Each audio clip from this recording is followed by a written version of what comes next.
All right, flyover states. My favorites. My favorite.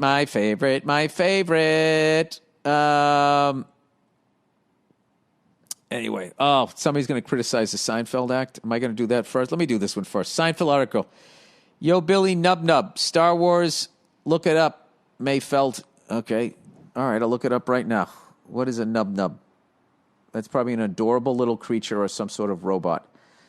Here we go. Star Wars. Nub.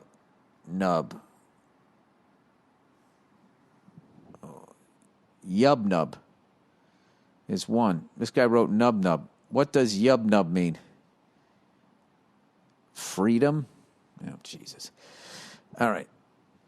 That Seinfeld article was a great cheerleading effort to get New York City to believe it will be what it was. Not saying it won't, but the article he responded to wasn't that harsh. It was realistic. Listen, we all know that people are struggling, but if you're going to go on public record, basically you're going to say out to the public that I'm leaving, the whole city's going down the fucking drain. Here's a real number. 75% of all restaurants in New York will be out of business by spring of next year, even with the booming holiday season, which they won't get. It wouldn't be enough. The mayor of New York said in response to things being shut down, the rich will have. Come on, guys, you gotta proofread these. I guess the rich will have to order takeout. That's ignorant political bullshit. I have 4 friends who have already had to shut down. 2 are owners of 2 separate restaurants, and the other. Yeah, buddy, we all know we're going through difficult times. It was just great for somebody to say we're going to be back. Well, let me ask you this: these people who are going, are they never going to own a restaurant again? Are they never going to work again?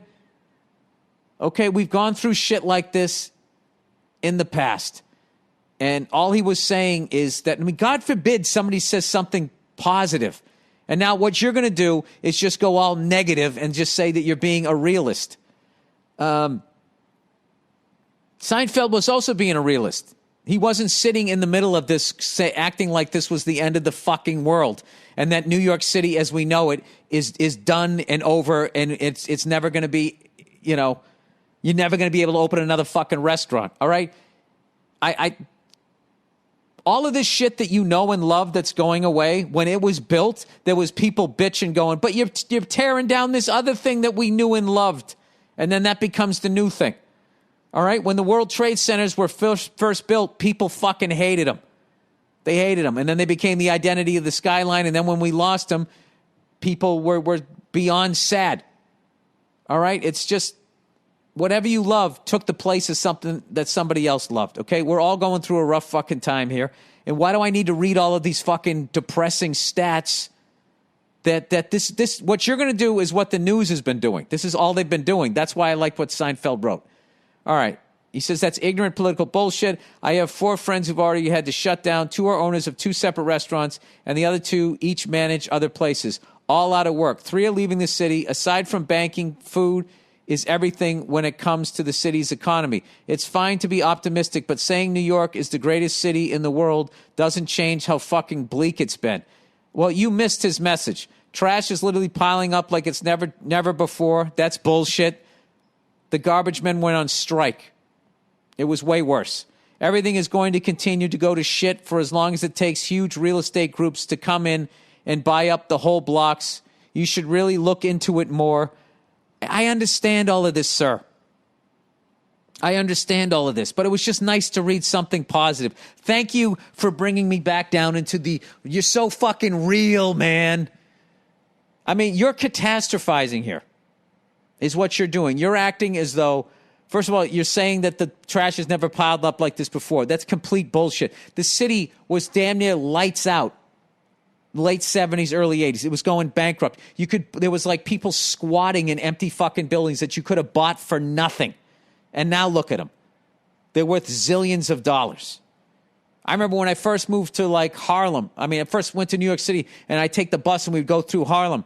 It still looked like the way New York looked back. And now look at it. No one would have ever said that it would have came back like that. All right? It's constantly fucking changing. And I know gentrification, people don't like that shit. I'm pro or against it, but like those white people also got pushed out of where they were.